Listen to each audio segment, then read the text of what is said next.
This is the final video in my Learned Helplessness series, and I'm going to put it all together for you. It all starts with the patriarchy, which was invented and exists to keep women down. But that same patriarchy also needs women and their labor to uphold it. By pushing down on women and forcing this labor out of them, men have been able to stay on top of this dynamic that we currently have, right? I can oppress you, I can abuse you, I can grape you, I can assault you, and I'm going to continuously use your labor and your contributions to oppress you. Okay, so that's the basic dynamic of the patriarchy.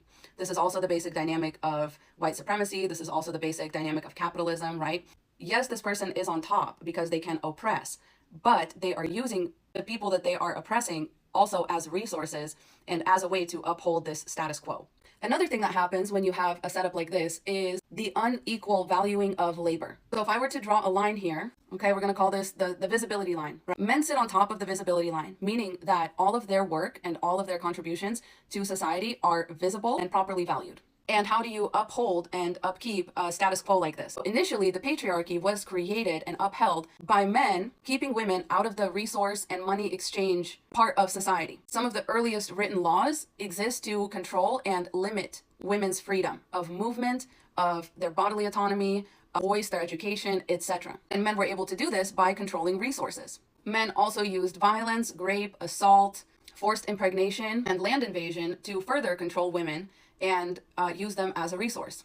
Now let's discuss the labor and resource split. Resources are one of the biggest ways that men were able to bolster and uphold their standing over women, because they cut women off from access to resources so that in any given male-female relationship, the man was the only one with access to resources that buy you everything that you need. Because cutting off somebody's access to resources also cuts them off from access to housing, food, transportation, etc., etc., etc., right? But even just given those three things, if you cut somebody off from access to this, if you create this deficiency, then you are giving this party no choice but to connect themselves to this party that has access to these resources that both parties need to survive. Our existence and our survival is structured around and dependent on money and resources. This was women's only way to survive, to essentially give themselves to a man who would then go out, make money, and provide resources that then the woman would use to support the man going out, making money, and providing resources. And this was the energy exchange, so to speak.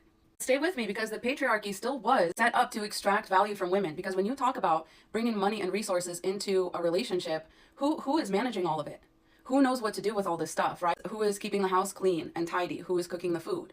Who is transporting the children from one place to another? Typically, the woman that would take all of these resources that the man would bring in with the money, her contribution to the relationship was managing these resources. But here's where we come back to the line of visibility. All of that stuff would live below the line of visibility because she wasn't the one that was bringing in money and resources. She was simply the one managing them, which we now know is actually a lot of work. And people get paid a lot of money to run other people's lives for them, to cook for them, to clean for them, to chauffeur them around. Celebrities have paid resource and wealth managers. So all of this is still labor. It's still valuable labor. But because women needed to be convinced that they benefit more from marriage and relationships that men do, all of this labor got to go unnoticed. That's why nowadays we call it invisible labor. This labor was never invisible to the women. It was only ever invisible to the men who were taught to take advantage of it, who were taught that it is not a contribution, that it's actually an honor, because the woman wouldn't have access to those resources otherwise. She would be cold, hungry, and destitute if she didn't have a man, which was true. But it doesn't make this labor any less valuable. It means it was perceived as less valuable. And the insulting thing about this whole setup is that because this labor was undervalued and invisible, it didn't matter how much money the man brought in. So he could bring in a little or a lot. But this part would remain the same because nobody ever valued it at anything. Because of that, this just remained like an expectation for women. So no matter if your husband, your breadwinner husband, was bringing in the equivalent of like 20K a year at that time, and you had to, clip coupons and skimp on food and worry about whether you were going to be able to make your house payment or whatever, or whether your husband was bringing in, 50, 60, 70K, 100K, you are still expected to do just as much labor. It's considered not valuable, and it's considered part of the given that women bring into relationships, because it used to be. Because bringing this given labor into relationships for women was the only way that they could have access to resources. The reason this continues to mess with relationship dynamics these days is because this has never been a valued and recognized part of being a woman or being a man. Men never had to do this stuff. Men never had to manage resources in the same way that women were expected to, or take care of children, or do all this kinds of invisible labor just in exchange for access to money. This meant a lot of women's time, effort, and energy was being spent doing invisible labor. that nobody cared about or noticed. So women had to do lots of different things in order to make themselves seem more attractive to men. You know, this is where physical beauty comes in. This is like personality traits or whatever. Whereas men, the only thing that they were expected to sort of fill out their value with was either money or other things outside of the house, because they had money, they had access to work. They could sort of fill their visible value with other things that could maybe give them access to better resources.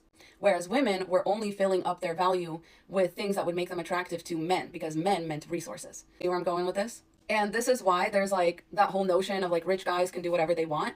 Because if you are topped out, you know, all the way up to the top with money, you have more perceived value than any woman, because women are spending their time down here on things that nobody cares about, but things that also nobody would be with them if they didn't do.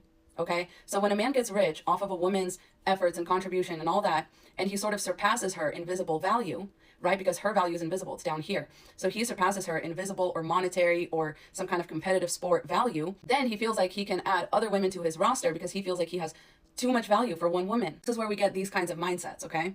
But what you need to remember is that for centuries, men's value has been only ever directly connected to money and the resources that they can provide, while women's value lies in knowing how to manage those resources and knowing how to support the man so that he can continue to benefit at her expense, and then maybe he will share some of his resources with her so that she doesn't have to die and starve alone in the wilderness because she doesn't have access to the same things that he has access to. And these are the things that ensure survival.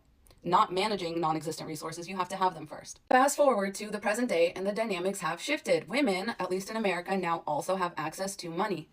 And money always counts as a visible value. So in addition to the invisible labor, the beauty, the interpersonal skills, and the work ethic that women have gained from having to function within this system for hundreds and hundreds of years, now women can also bring money to the table.